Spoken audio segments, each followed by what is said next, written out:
માણસને માણસ સાથે ફાવતું નથી અને માણસ વિના ગમતું નથી. એક નાટકનો આ ડાયલોગ હતો, યાદ નથી મને કે કયા નાટકમાં આ ડાયલોગ હતો, પણ મને અસર કરી ગયેલો. માણસને માણસ સાથે ફાવતું નથી અને માણસ વિના ગમતું નથી. આપણે ખરેખર કેવા વિરોધાભાસમાંથી પસાર થતા હોઈએ છીએ.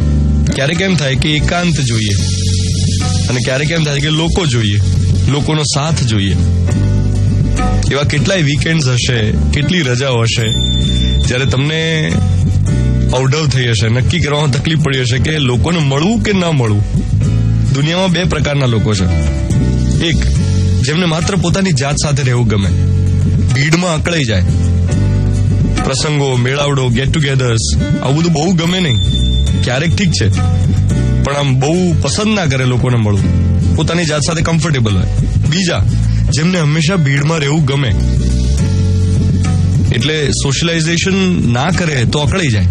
એમને મેડિટેશન કરવાનું કહો કે સાહેબ તમારે ખાલી 1 કલાક માટે મેડિટેટ કરવાનું, તો ફ્રસ્ટ્રેટ થઈ જાય. પોતાની જાત સાથે એમને બહુ કમ્ફર્ટ ના હોય. એને સમૂહમાં સલામતીનો અનુભવ થાય. કોઈ છે મારી સાથે, કોઈ છે એવો સધિયારો, એવી ધરપત એના મનને રહે કે ના છે કોઈક મારી સાથે સતત.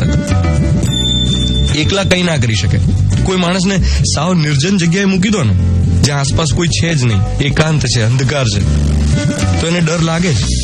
કારણ કે એકલા પડી જવું એ બહુ મોટો ડર છે. એમાં આઈડેન્ટિટી ગુમાવી બેસવાનો ડર છે. તમારું સેલ્ફ આઈડેન્ટિફિકેશન એ જતું રહે. અને આ સેલ્ફ આઈડેન્ટિફિકેશનના ચક્કરમાં તો સોશિયલ મીડિયા બહુ ફૂલ્યું ફાલ્યું છે. બધાને સાબિત કરવું છે કે હું છું, હું આ દુનિયામાં હાજર છું અને હું કંઈક છું. વર્ચ્યુઅલ વર્લ્ડમાં પોતાના અસ્તિત્વની લડાઈ લડે છે બધા. હું કંઈક બોલી શકું છું, હું કંઈક કરી શકું છું, મારું એક્ઝિસ્ટન્સ આ છે, આ મારું એક્સપ્રેશન છે. દરેક વ્યક્તિ કંઈક ને કંઈક સાબિત કરવા મથે છે. એકચ્યુઅલી પોતાના ડરથી, પોતાના અંધકારથી દૂર ભાગવાનો ટ્રાય કરે છે. આજનો મોર્નિંગ મંત્ર એક બહુ જ ફેમસ સાયકાયટ્રિસ્ટ ડોક્ટર કાર્લ જંગ, એમણે એમ કહેલું, knowing your own darkness is the best way of dealing with darkness of other people. તમારા પોતાના અંધકારને ઓળખવો એ બીજાના અંધકાર સાથે લડવાનો સારામાં સારો રસ્તો છે. 7:15